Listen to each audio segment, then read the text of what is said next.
नमस्कार, स्वागत है आपका। आप देख रहे हैं प्राइम टीवी और मैं कीर्ति मंडुला। वक्त हो चला है अंतर्राष्ट्रीय बुलेटिन का, तो चलिए करते हैं शुरुआत कुछ इंटरनेशनल खबरों के साथ।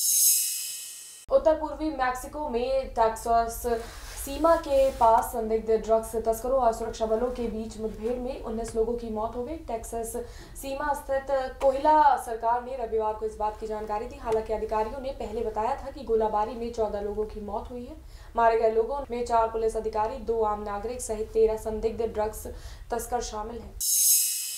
ब्रिटेन के लंदन ब्रिज पर शुक्रवार को हुए आतंकी हमले में पूरी दुनिया को हिलाकर रख दिया है। चाकूबाजी की इस घटना में 2 लोग मारे गए जबकि 3 अन्य लोग घायल हो गए हैं। हमलावर ने नकली विस्फोटक जैकेट पहनी थी। उसने ब्रिज पर मौजूद लोगों को खुद को उड़ाने की धमकी भी दी। इसके बाद पुलिस ने उसे गोली मार दी और उसकी मौत हो गई। हमलावर की पहचान 28 साल के उस्मान खान के तौर पर हुई है, जिसका पाकिस्तान से कनेक्शन निकला है। उस्मान खान पाकिस्तानी मूल का था। जापान ने एक बार फिर से इस बात के संकेत दिए हैं कि भारत से उसकी दोस्ती गहरी है। दरअसल जापान ने इशारा किया है कि वो क्षेत्रीय व्यापक आर्थिक भागीदारी समझौते में फिलहाल शामिल नहीं होगा। बता दें कि पिछले महीने भारत ने RCEP में शामिल होने से मना कर दिया था। भारत का तर्क है कि इसमें आम लोगों की आजीविका पर असर पड़ सकता है। जापान ने रविवार को कहा कि सभी सदस्य देश भारत की चिंताओं को दूर करने के लिए प्रतिबद्ध हैं। जापान के इस फैसले से चीन को झटका लग सकता है। अमेरिकी राष्ट्रपति डोनाल्ड ट्रंप अपने खिलाफ संसद में जारी महाभियोग की सुनवाई में शामिल नहीं होंगे। व्हाइट हाउस के वकील ने संसद के निचले सदन में न्यायिक कमेटी के अध्यक्ष जेराल्ड नैडलर को पत्र लिखकर कहा कि हम सुनवाई में शामिल नहीं हो सकते क्योंकि अभी भी कई गवाहों का नाम सामने आना बाकी है। इसके अलावा हमें ये भरोसा नहीं है कि न्यायिक कमेटी राष्ट्रपति के लिए अतिरिक्त सुनवाई के जरिए निष्पक्ष प्रक्रिया अपनाएगी, इसलिए हम बुधवार को सुनवाई में शामिल नहीं होंगे।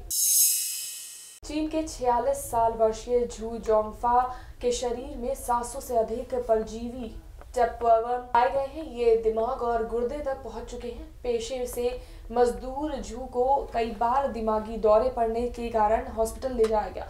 रिपोर्ट में सामने आया है कि टैपवर्म के अंडे पेट तक पहुंच चुके हैं और ब्लड के जरिए पूरे शरीर में पहुंच चुके हैं। डॉक्टरों के मुताबिक टैपवर्म अधपके सुअर के मांस के जरिए पहुंचा है और अपनी संख्या बढ़ा रहा था।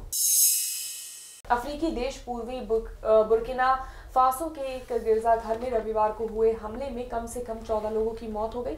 यहाँ श्रद्धालुओं को निशाना बनाकर इस साल कई हमले किए गए हैं।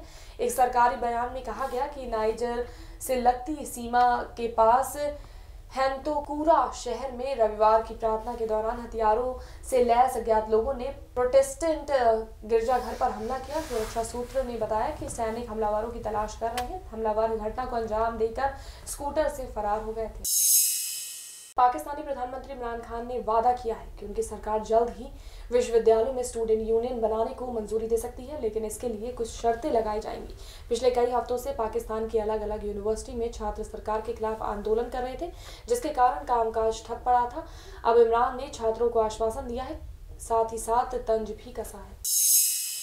स्वीडन के वैज्ञानिकों को पिछले साल साइबेरिया की बर्फ में दबा कुत्ते का शव मिला। 1 साल से रिसर्च के बाद दावा किया गया है कि ये 18,000 साल पुराना है। बर्फ में दबे होने के कारण शव खराब नहीं हुआ था। इसके शरीर पर बाल देखे गए हैं और जबड़ा पूरी तरह सुरक्षित था।